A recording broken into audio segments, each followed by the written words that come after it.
Saya tidur sendiri, di kaki saya itu berasa ada yang megang. Makhluk laki-laki bertanduk.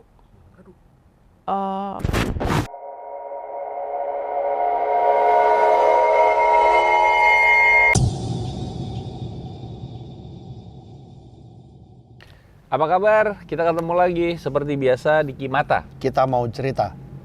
Hari ini Ini agak spesial sih, Syak, betul, sebenarnya. betul banget, spesial banget karena kita berdua.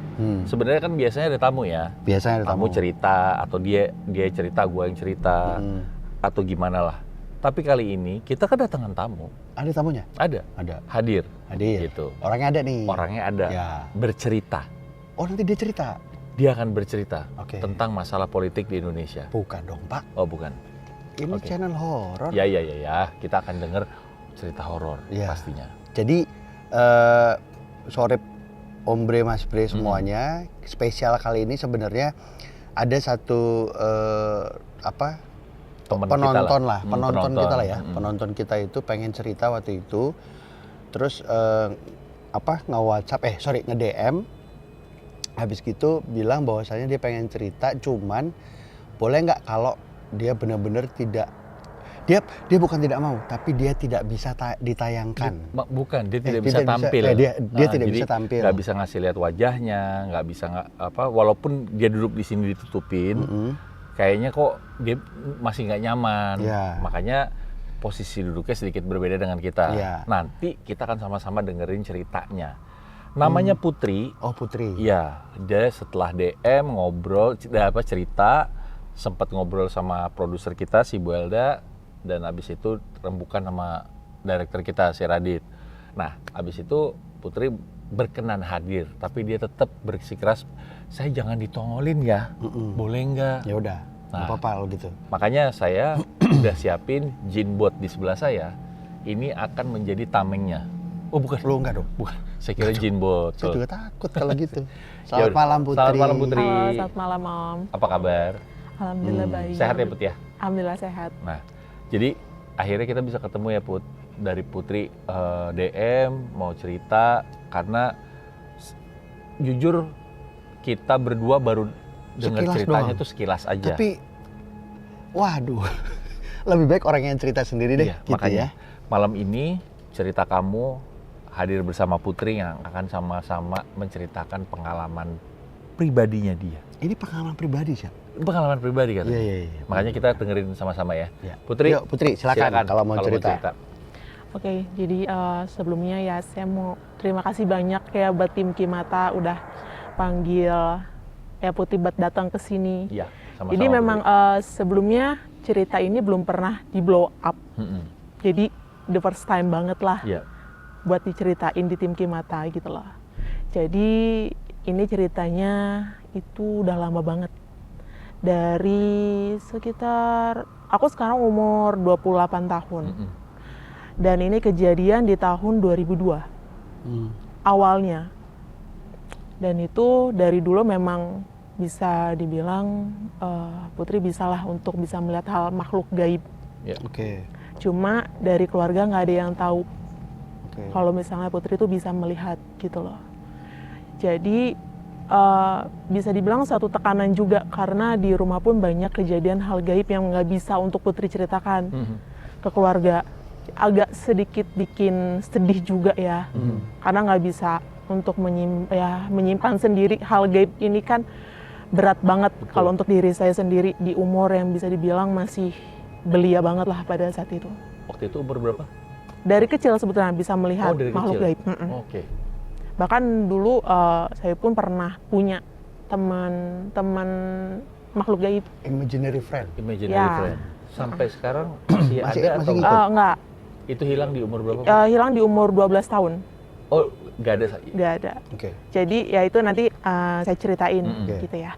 Nah jadi awalnya itu kejadiannya di tahun 2002 itu.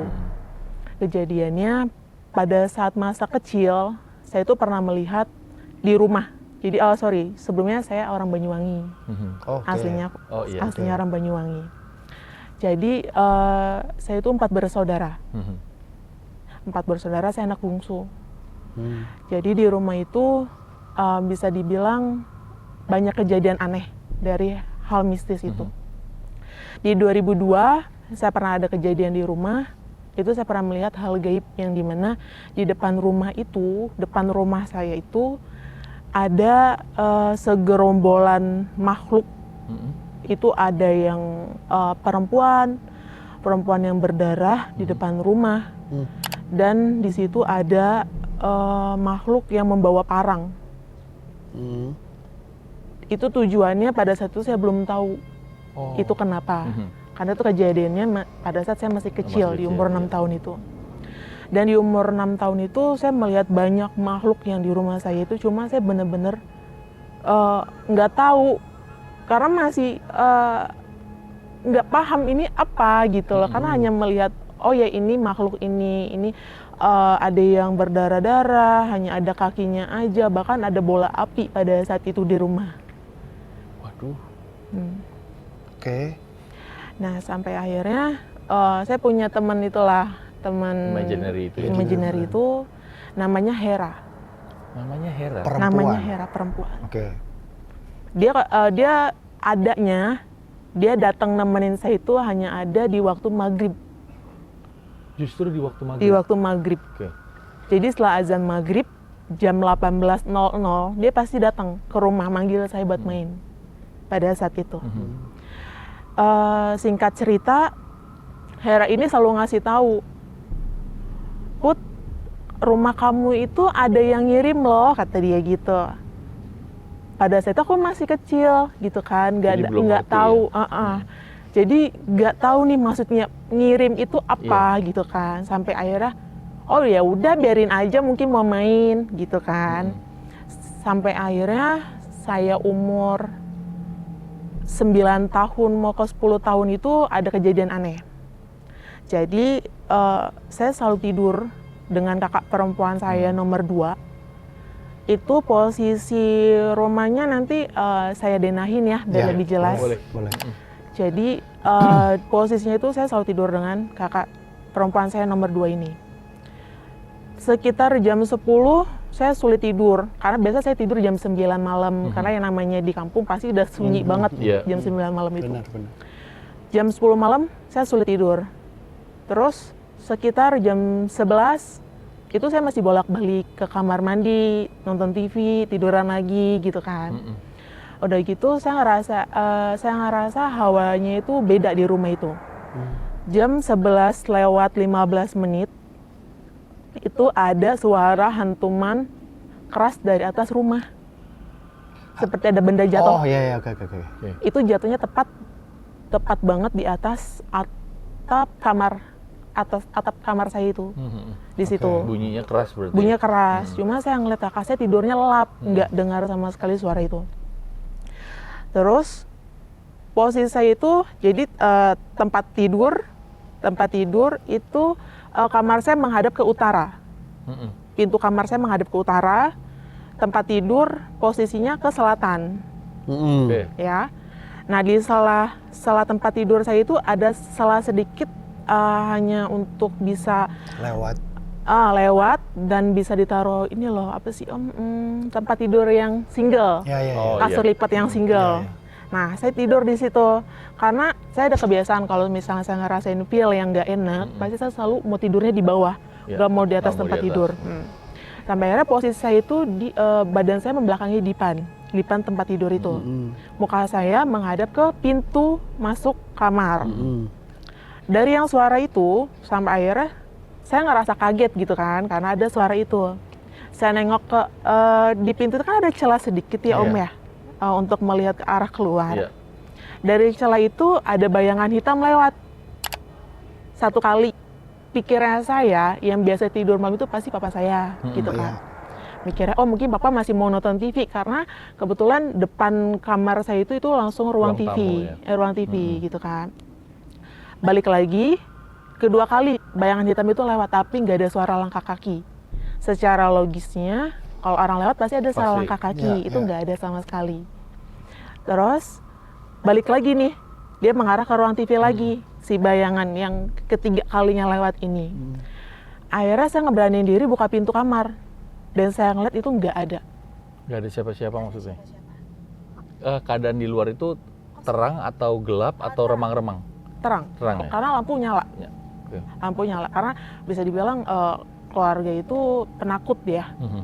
Ya termasuk saya sendiri pada saat itu. Ya. Jadi lampu selalu terang, nggak ada yang pernah dimatiin. Terus sampai akhirnya saya ngecek kamar orang tua saya, terus kakak yang pertama sama yang ketiga karena kan tidur bareng, laki-laki sama laki-laki, tidurnya di kamar yang paling ujung. Saya ngecek, mereka pada tidur semua, nggak ada yang terbangun. Akhirnya saya mikir, terus siapa? Yang saya khawatirin pada saat itu mungkin di kampung entah maling atau iya, apa. benar-benar. Saya berpikir positifnya seperti itu. Akhirnya saya jalan ke dapur. Saya buka pintu dapur, ternyata ada yang masak. Jangan bikin Ada yang kaget, masak. Rama, aku juga kaget. Ini terlihat jelas ya? Terlihat masak? jelas. Laki Jadi, perempuan? Perempuan. Oke. Rambutnya panjang, Silakan dilanjut. pakai baju putih. Ya. Oh my. Masak. Karena memang pas banget, jadi pintu dapur Kalau kebuka, kebuka itu langsung yang buat masak. Gitu. Kompor ya, sama gas itu. Masak, saya ngosek. Tapi saya ngeliat kompornya mati gitu kan. Sampai akhirnya saya ngeberanin diri ngomong, Mbak, tolong jangan ganggu gitu kan. Nggak ada suaranya. Terus masih aja gini, masih masak gitu kan. Yang kedua kalinya, tolong ya Mbak, jangan ganggu, pergi aja, kata saya gitu. Terus dia nengok, "Ih, gitu dong."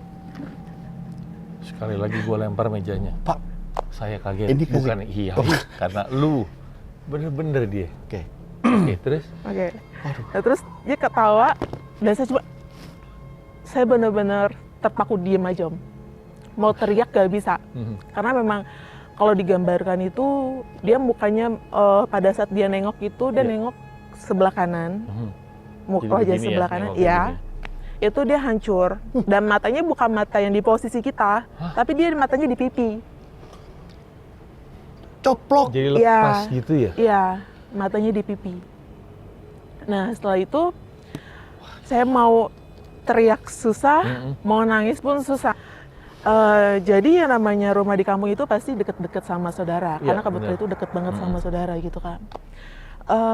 Pada saat itu malam sekitar jam 12, itu saya ke kamar mandi. Ke kamar mandi yang deket dapur itu. Terus balik lagi ke kamar, saya nggak dengar ada orang suara nyapu. Pikir pakai logika aja, malam-malam siapa sih yang nyapu Iya, gitu iya. kan. Iya, Iya. itu. Akhirnya isengnya saya itu saya buka itu jendela. Awalnya hanya kelihatan sapunya aja, sapu lidinya. Pas saya buka lebar itu tirai Penutup jendela. jendela itu, barulah kelihatan si nenek-nenek itu. Jadi si nenek itu bentukannya dia kepalanya itu nggak ada setengah, jadi kelihatan Otaknya. otaknya, kelihatan otaknya. Dia rambutnya warna putih, otak itu sebelah kiri, jadi kelihatan. Ya. Kelihatan gitu. Dia cuma nengok senyum aja, nengok senyum. Di situ saya langsung nutup tirai jendela itu, langsung saya tidur lagi. Karena saya menganggapnya itu udah hal yang Ya, aneh, biasa aneh. banget gitu loh. Ya Saya kamu belum udah terbiasa soalnya ya? Iya. Karena saya belum tahu maksudnya ini makhluk-makhluk yang di rumah itu apa pada saat itu. Udah banyak cerita, bahkan di sekolah pun banyak kejadian mistis yang saya alamin. Ya banyak banget, jadi ini saya potong aja lah cerita-cerita itu. Gitu Karena kan. banyak nih ya Banyak ceritanya. banget ceritanya. Sampai akhirnya pada saat itu kebetulan saya memang sekolah kejuruan. Jadi harus PKL pada saat itu. PKL-nya saya di daerah Jawa Tengah. Oke. Pada saat itu di suatu hotel. Di situ pernah ada kejadian saya ngekos. Saya ngekos pada saat malam, memang itu pas banget malam Jumat. Pada saat itu malam Jumat saya tidur. Memang kos saya ini saya definisiin nggak ada toilet, jadi toiletnya di luar. Oh, oke. Gitu. Di kosan saya ini pada saat itu emang hawanya memang kurang oke. Rasanya gimana sih? Apakah dingin, apa anyep, atau gimana gitu? Dingin. Dingin ya? Dingin. Dinginnya tapi dingin nggak enak Dingin kan? lembab. Oh, jadi. dingin lembab. Terus? Jadi di suatu malam itu ngofil rasanya nggak enak. Bahkan di kamar saya pun lampunya remang-remang di kosan itu. Iya. Oke. Itu berarti saya sekitar umur 16 tahun. 16 tahun ya. 16 tahun itu lampunya remang-remang di kamar itu. Saya baru bisa tidur karena baru pulang shift malam. Saya nyampe kosan sekitar jam 10:30, saya baru bisa istirahat itu sekitar jam 12 malam. Saya istirahat, saya baru mau tidur tuh, saya baru mau tarik selimut, saya baru rebahan. Nah, terus saya tidur sendiri, hanya single bed gitu kan. Saya tidur sendiri, di kaki saya itu berasa dia megang makhluk laki-laki bertanduk. Aduh. Kalau untuk tingginya sekitar 170 hampir 175. Oke. 175 tingginya, badannya hitam semua. Hitam semua. Matanya merah, yang kelihatan hanya darah di mulutnya, lidahnya panjang. Terus dia itu ya dia mau berusaha untuk mendekati. Jadi dia jalan itu jalan yang merangkak gitu. Oh, dari lantai gitu Iya, ya, jalan dari lantai sampai ngedeketin kaki saya Oke. itu. Karena memang tempat tidurnya nggak ada dipan, jadi lantai langsung tempat tidur iya, itu. sama kasur ya. Oke, Iya, langsung langsung kasur, kasur ya, gitu. ya. Nah udah gitu dia megang kaki saya dan maaf banget nih, dia hampir mau untuk niatnya dia itu pada saat itu mau untuk Mem- ya Pak. Oke, terus. karena dia pegang kaki saya, dia lebarin kaki saya pada saat itu karena saya kaget, bukan kaget mau di tapi kaget karena ngelihat wajah dia yang bertanduk dan matanya merah, lidahnya menjulur berdarah gitu. Saya langsung kebangun. Pada saat saya kebangun memang posisi kaki saya itu memang udah dalam posisi terbuka gitu. ya terbuka posisi kakinya. Dan di kosan saya itu di sebelah kiri itu ada jendela. Ada jendela. Pada saat saya ngeliat, karena memang nggak ada hordingnya pada saat karena saya di lantai 2. Oh, oke. Kosannya di lantai 2 nggak ada hordingnya. Saya ngeliat ke arah jendela dan ada ternyata makhluk itu Di luar. di luar. Udah pindah keluar sekarang. Apa Iya. setelah yang Pada kamu saat itu. bangun itu? Iya, setelah saya bangun ternyata dia bener ada di luar itu. Jadi saya kebangun itu karena saya kaget. Saya kaget dia langsung ada di jendela itu dan ternyata saya ngerasa itu seperti mimpi, Om. Rasanya kayak mimpi, Ngerasa tapi seperti ternyata mimpi. bener. Ternyata beneran. Itu kakinya, Kayak di film ya itu ya. Iya. Ada di kakinya film Putri kayak gitu. dipegang, bener-bener dipegang. Dipegang. Pergelangan kaki dipegang sama dia untuk Terus dilebarin. dibuka gitu. Iya. Oh. Pak, ngeri banget sih. Iya, oke. Kayak di oke. film makanya ini. Gitu. Terus lanjut, Sampai Bud. akhirnya di situ saya hanya berdoa aja gitu kan, istighfar lah gitu loh. Tenangin diri, ternyata ada rasa yang kebelet pipis nih gitu kan. Ngeberanin diri karena kan Kamar toiletnya mandinya ini di luar ya? di luar. Oke. Jadi adalah sekitar jarak 5 meteran kan lumayan juga di mana benar, lampu remang-remang gitu loh. Akhirnya ngeberanin diri. Di situ kamar mandi bisa dibilang cukup besar kamar mandinya. Terus itu tempat pembuangan airnya itu masih yang jongkok Toilet gitu jongkok, loh, Om. jongkok. Iya, toilet yang jongkok gitu. Saya beraniin diri, udah karena emang kebelet banget gitu kan. Nah sorry, maaf kalau agak ada yang Iya. gimana. Gak apa-apa. Enggak apa-apa. Iya. Jadi di situ di toilet itu saya baru buka celana nih,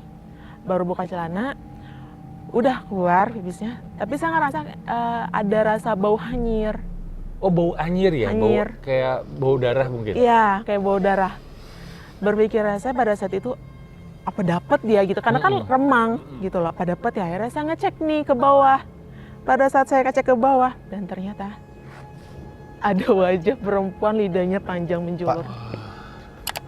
Dia, jadi pas kamu jongkok itu, posisinya dia nongol gitu? Iya. Bisa dibilang jarak maaf dari sampai ke muka itu hanya berapa sentimeter, sekitar 10 cm, deket banget gitu. Tapi pada saat itu ya, Putri, kamu tahu nggak itu makhluk apa Kayak sebenarnya? apa bentuknya? Bentuknya itu dari face-nya aja ya, itu perempuan. Tapi yang dianehnya itu perempuan tapi vibes laki-laki gimana sih, sangar gitu. Iya. Mukanya perempuan tapi galak ya? Iya, tapi galak gitu. Jadi dia lidahnya itu panjang, terus matanya matanya melotot merah gitu, tapi dia di jidat sininya berdarah, jidatnya berdarah.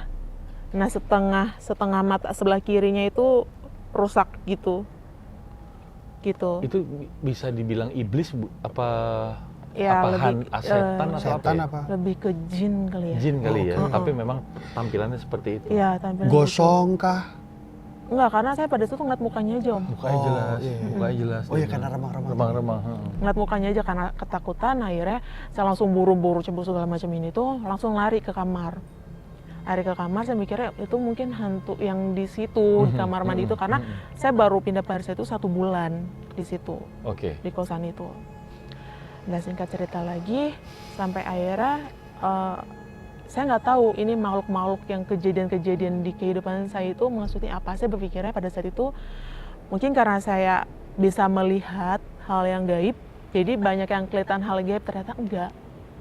Itu ada titik permasalahannya, Om. Maksudnya titik Gimana sih? permasalahan? Gimana sih? Jadi sebetulnya makhluk-makhluk yang ngedatengin saya itu, Dari kamu kecil ya? iya, Hah? dari saya kecil yang suka mengganggu itu karena keluarga saya sendiri. Maksudnya? Jadi kalau nggak salah saya simpulin, maksudnya dari keluarga kamu sendiri yang memang menimbulkan permasalahan. Iya, menimbulkan permasalahan. Dikirimin? Iya, Oh. dikirimin. Iya, maksudnya itu. Sampai akhirnya ya saya kenal dengan teman saya gitu kan. Saya udah kerja, saya merantau di Jakarta. Saya merantau di Jakarta, saya ketemu sama teman yang memang teman saya ini indigo juga pada saat itu. Iya. Dia berusaha untuk kuatin mental saya, karena emang cerita ini belum pernah saya publish kemanapun. Saya hanya cerita sama teman saya ini yang satu kantor ini. Saya cerita sama dia, akhirnya dia kenalin saya dengan yang bisa dan yang paham gitu loh. Ya singkat cerita gitu, saya cerita semuanya dan ternyata di situ saya dibuka semua. Jadi pada saat zaman dulu itu, apa saya itu bisa dibilang dia ada punya usaha, Om. Oke.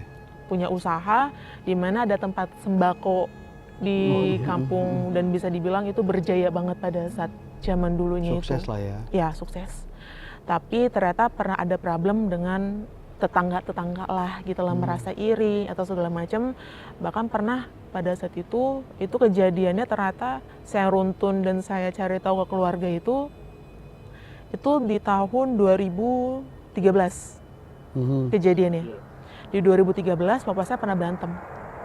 Oke. Papa saya pernah berantem. Iya, Oke. sama tetangga itu, bahkan tetangga itu ditonjok sama papa. Pernah sampai ke kasus ke polisi. Cuma ya diselesaikan secara kekeluargaan. Ternyata bukan hanya kejadian itu aja. Di saat saya kecil, itu memang si orang yang ditonjok sama papa ini selalu ngebuat masalah. Masih Sama nggak papa. terima lah ya intinya. Ya. Masih nggak terima, sampai akhirnya bapak tuh ngerasa ini orang kok selalu ngusik keluarga kita gitu loh. Sampai akhirnya bapak udah muncak, akhirnya mukul lah si laki-laki itu. Udah gitu saya cari tahu ini keluarga itu ada apa gitu kan. Dan ternyata di situ kebongkar semua karena saya itu dengan kelebihan saya ini keluarga saya nggak ada yang terima. Bahkan saya pernah dibawa ke dukun. Oh. Ya, saya dianggapnya bermasalah. Jadi orang tua kamu Malah menganggap kamu tuh aneh. Aneh. Gitu. sampai sekarang? Sampai sekarang. Sampai kamu dewasa ini? Iya, Sampai sekarang. sampai sekarang. Pak, gue pikir tadi berhentinya udah gitu. Ternyata sampai sekarang. Karena kasusnya juga sampai sekarang belum selesai, Om. Belum. Jadi agak sedih juga sih ya sebetulnya. Keluarga nggak ada yang percaya kalau saya punya kelebihan seperti ini.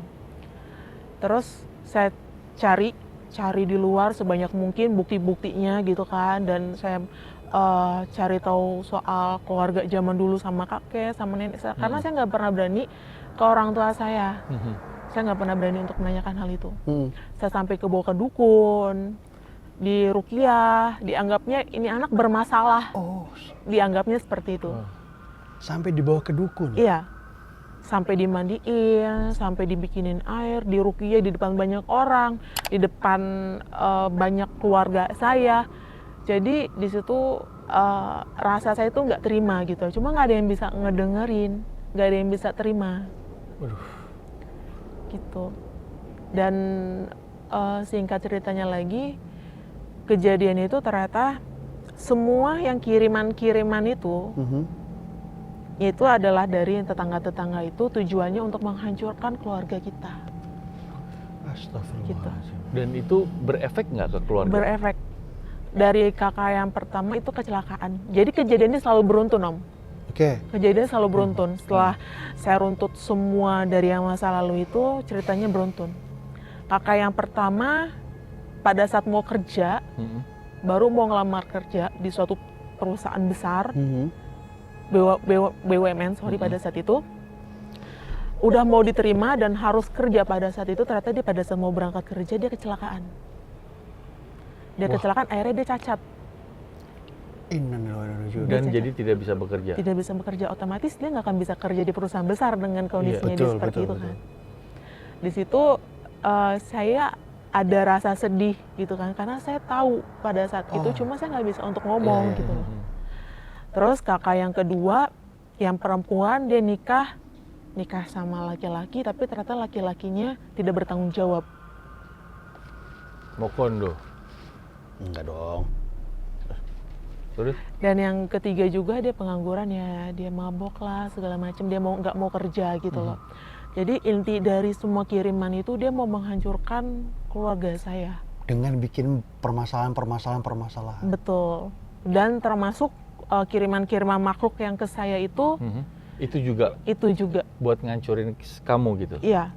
Dan karena saya bisa melihat banyak yang makhluk-makhluk itu, ya entah ada apa dalam diri saya pun saya nggak tahu. Jadi banyak kejadian-kejadian, ya alhamdulillah saya selalu diselamatkan gitu loh di keluarga ini. Dan sampai akhirnya udah punya banyak bukti nih Om, dari yang kiriman-kiriman itu, bahkan saya menceritakan gitu kan ya ke keluarga pada saat itu. Jadi di rumah saya itu ada yang naruh kepala kambing di bawah rumah. Di bawah rumah. Ini rumahnya rumah panggung atau gimana? Enggak, di tanah. Oh, di tanah. Ditanam. Ditanam kepala kambing. Terus itu memang saya pernah ngelihat pada saat itu bentukannya laki-laki besar. Laki-laki besar, dia hanya tidak memakai baju Om, enggak. Jadi dia seperti pakai celana ya, pendek. Kepalanya itu bertanduk. Kepalanya itu seperti singa ya. Oh. Singa tapi moncongnya moncong kambing.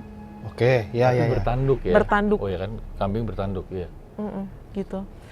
Di situ saya pernah ngelihat di rumah di tengah-tengah itu. Itu sekali saya pernah ngelihat.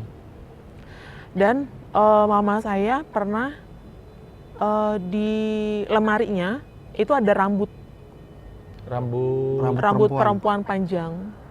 Di rumah itu yang ada rambut panjang itu hanya saya dan kakak saya. Cuma kan nggak pernah untuk ke lemari mama. Iya. Sedangkan mama itu rambutnya selalu pendek, nggak pernah panjang gitu loh. Dan di kamar mama itu suka ada perempuan. Hah? Iya. Nunggu di situ? Nunggu di situ. Itu sejak kapan? Saya ngeliatnya itu sudah lama. Dari saya kecil tuh udah ada. Udah sering lihat bahkan. Sudah sering lihat. Pernah berkomunikasi nggak sih Putri sama si makhluk-makhluk ini? Iya. Jadi pada saat itu saya nggak beraniin diri Om buat komunikasi dengan si perempuan ini. Dia ngomong kalau dia itu mau menghancurkan dari suami istri, hubungan suami istri mama saya dengan papa saya. Memang bisa dibilang mama sama papa saya itu selalu berantem, nggak pernah akur lah ya. Selalu berantem gitu loh. Dan di situ akhirnya saya punya bukti. Saya ngejelasin saya pernah kemana aja, terus makhluknya apa aja. Ini keluarga saya tuh nggak ada yang setuju, nggak ada yang terima. Kamu mau ngada-ngada kayak gitu pasti. Kamu ngada-ngada, kamu itu jangan pernah mengada-ngada hal yang kayak gitu. Kamu tuh gila, kamu tuh, sampai saya dibilang gila sama keluarga saya sendiri. Terus sampai akhirnya saya coba untuk ngebela diri. Keluarga ini tuh nggak ada yang bisa percaya sama saya. Bahkan sampai saya itu mungkin gak ada yang percaya sama saya Iya. Sampai sekarang ini. sampai sekarang. Bahkan sampai sekarang pun saya nggak berani cerita entah ke kakek, entah ke tante-tante saya pun karena semuanya Percaya kalau kamu bermasalah. iya Semua. semuanya gitu menganggapnya maaf ya jadi sedih. Nggak apa-apa. Jadi, nggak apa-apa. Semua keluarga saya itu nggak ada yang percaya dengan saya gitu. Sekarang gini, Putri kan ngerasain ini dari kecil. Mm-mm. Itu beban berat yang harus dibawa sampai sekarang. Iya. Udah mulai bisa lepas belum, Put?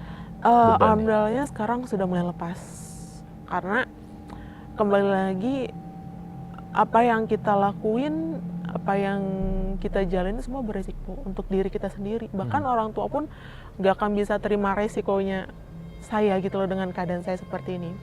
Jadi waktu itu ada satu kumpul keluarga gitu, ada kakek saya, semuanya kumpul tangga saya semua, saya jelasin.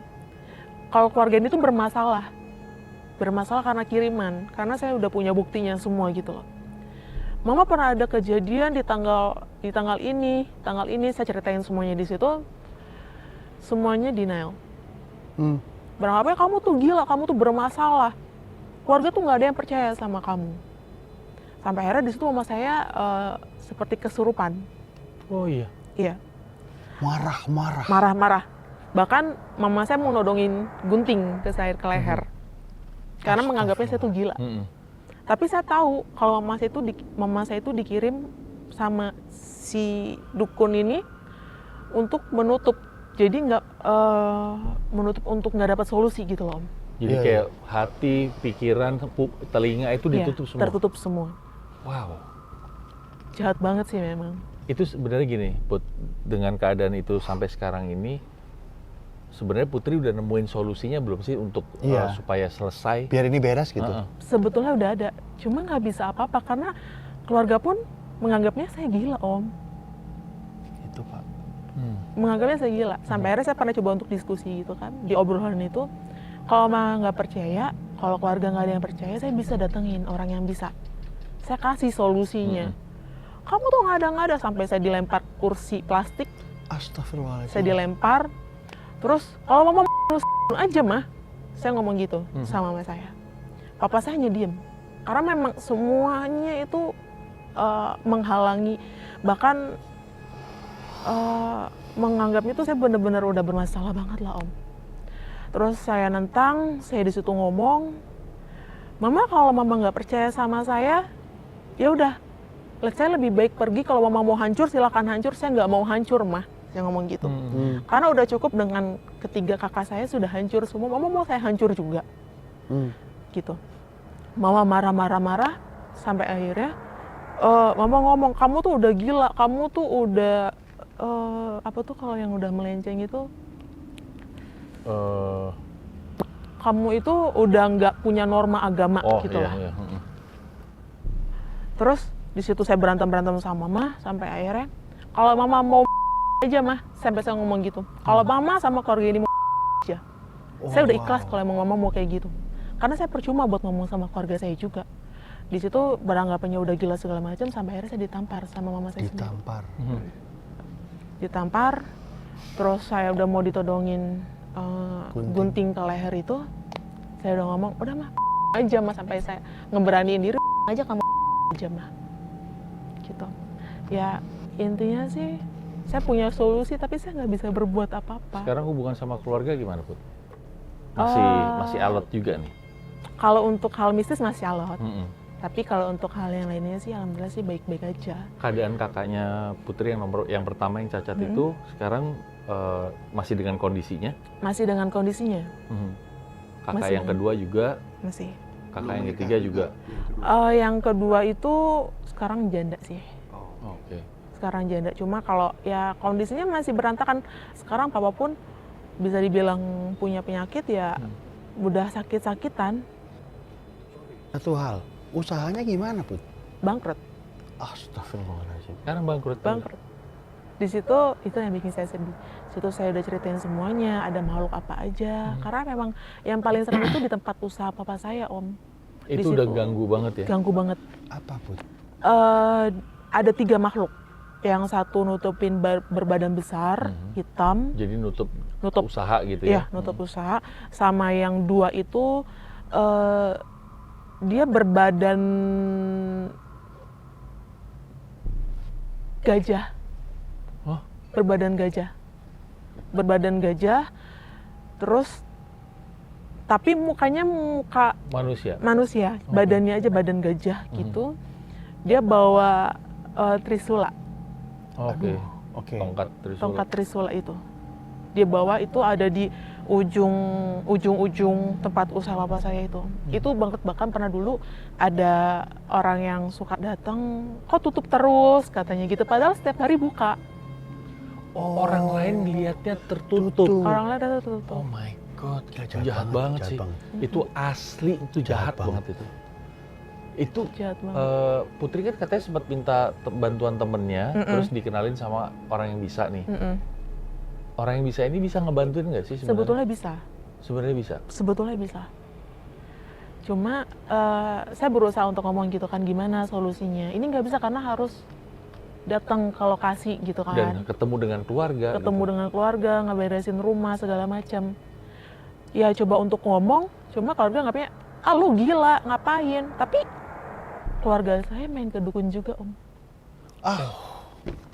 Ya nggak solusi, Syak. Iya. Akhirnya jadi nggak solusi. Jadi Nggak nggak dapet. solusi, Wow. Oke, gitu. ada yang mau diceritain lagi nggak? Sebetulnya banyak. Oke. Kita bikin Series kali ya. series bareng sama Putri Sama lagi Putri nanti. lagi kali ya, Karena nanti ya. banyak. Banyak banget. Selama perjalanan hidup kamu pun kamu juga ngalamin Masih ada hal-hal gaib, beberapa. hal gaib kan di hidup kamu kan. Sebenarnya akhirnya itu mengganggu apa kamu jadi terbiasa? Sebetulnya sih nggak terbiasa, nggak terganggu juga, cuma membiasakan diri. Membiasakan diri. Oke, Betul. Syak. Sorry, mau memberanikan diri nih untuk bertanya. Ada yang ngikutin nggak sampai sekarang? Ada Di mana, Put? di belakang saya, Iya. Bentuknya banyak Om. Oke. di sekitar kita ada nggak sekarang? Ada di belakang Om Harsha. Bener kan? Iya. Iya. Karena saya ngerasain dari tadi. Cuman saya nggak mau, karena gua kan udah nggak bisa ngeliat, Jo. Syak, Jadi cuman feeling doang. Tapi bener. Syak, yang biasa ditunjuk sama orang-orang kalau ke sini, dari tadi di situ duduk dia. Kalau sebetulnya di belakang Putri juga ada yang suka nemenin. Oh, dia datang. Iya. Oh, si Hera. Hera itu. Hera itu udah Udah nggak nggak ada ada. Oh, di udah umur nggak ada. 12 tahun. Yang ini Harry mungkin. Bukan dong Bukan. Om. Siapa tahu diganti. Hero. Tapi udah tutup, Pak. Enggak, masih buka. Masih ada ya? Kalau ini dia lebih perempuan. Oh, Perempuan tidak juga mengganggu tapi. tidak mengganggu. Oh, baik. Baik. Dia Nemenin aja. lebih ke keibuan ya, saya ngerasainnya. Oh. Ini mohon maaf sebelumnya. Kalau misalnya Sorip, Mbak Bre, Mas Bre, Om Bre bisa melihat Ada yang bisa apapun ngerasain, yang ada di ha. sekitar kita, boleh Komen ya? komentar. Mm-mm. Boleh ngasih tahu apa aja. Iya. Di sebelah mana Di sebelah mungkin mana, atau di sebelah bentuknya mana apa gitu. gitu. Kalau misalnya ini kan Putri kelihatan sampingnya doang nih. Mhm. Kalaupun dari tadi keganggu di kamera, kita kan karena kita Kita nggak nggak bisa- tahu. nggak tahu nih. Itu cerita aja juga gitu. Tapi Putri sampai sekarang masih fine-fine aja ya, sehat-sehat. Apakah ada keganggu kesehatannya atau Iya. gimana? Sebetulnya dari kesehatan sih suka keganggu sih Om. Suka keganggu banget karena dari yang efek kiriman itu seperti mengganggu mental banget ya sebetulnya. Oh, lebih ke mental ya? Lebih ke mental dengan kenyataan Tapi kan orang tua juga. itu bisa nyerang kemana-mana ya. Betul. Dan mental itu kan bisa kemana-mana. Karena iya satu lagi Om, sorry. Jadi Putri pernah tahu tujuannya kenapa Mm-mm. dia ngirim ke Putri juga. Itu dia berharapnya anak-anak dari orang tua saya ini nggak ada yang sukses. Waduh, jahat banget. Dia berharapnya itu. Makanya kenapa saya anak yang sendiri yang paling berani untuk menentang. Dan saya merantau. Sebetulnya orang tua saya pun nggak setuju untuk saya merantau. Cuman akan jadi beda cerita ketika Putri stay di Banyuwangi. Banyuwangi. Iya. Mm-mm. Mm-mm. Ceritanya pasti akan berbeda. Beda, karena saya udah tahu tujuannya dia mau membuat Oh, Oke. gitu. Oke. sebenarnya jadi kita harusnya percaya sama siapa ya? Gue bingung gue sih. Oh, enggak, percaya sama Tuhan iya. Iya itu sih. Tapi cuman- kalau sama kok bisa sejahat itu ya Put ya? Iya. Tapi semoga Putri tetap sehat. Nanti Amin. kalau misalnya memang ada kesempatan lagi dan Waktu, Putri ya. Putri mau cerita, sok silakan Iya, mampir lagi kita ke tungguin. Gimata, kita Oke, tungguin. Thank you Om. Oke. Gue belum pernah sedeg-degan ini dengerin cerita. Tapi semoga apa yang diceritain Putri, apabila Jadi Om Bre, ini Mas ya. Bre ada yang ngalamin hal yang sama, kalau mau sharing bagaimana penyelesaian ke Putri pun silakan. Kabarin ke kita juga. Mungkin kita bisa temuin nanti Om Bre, Mas Bre, Tante Bre sama Putri gitu. Iya. Ya. Mungkin Om Bre sama Mas Bre juga bisa ngambil hikmah dari cerita ini bahwasannya memang kita tidak pernah tahu siapa yang mau mencelakai kita gitu ya. Ya kan? Kalau menurut gue Dan- sebenarnya kita nggak usah tahu, tapi Atau, kalau ada yang bisa iya. membantu menyelesaikan, Lebih baik itu jauh lebih baik. kita bisa minta tolong. Yes. Dan kalaupun misalnya ada sesuatu yang mesti memang diceritain dan butuh teman dekat, ceritalah. Gitu ya. Kita siap Kimata untuk Jadi teman mendengarkan kalian. cerita kamu. Oke. Kita ketemu lagi minggu Thank you. depan. Terima kasih. Mas Bre. Putri, Putri, terima terima kasih. kasih ya Putri. Sama-sama Om. Kita ketemu lagi minggu depan. Om Bre, Mas Bre, Tante Bre, kalau ada komen silakan. Jangan lupa subscribe, Mm-mm. komen, sama Aktifin lonceng. lonceng. Gua nggak bisa ini sih. Hari setiap Rabu, insya Allah kita akan upload video-video terbaru dan masih banyak lagi program di Kimata yang akan tayang. Penelusuran kita juga Cuma akan masih ada. ada ya, masih ada ya. Tamu-tamu juga insya Allah kita hadir, ya. Gitu. Oke. Terima kasih banyak. Terima kasih banyak ya. Sampai ketemu lagi.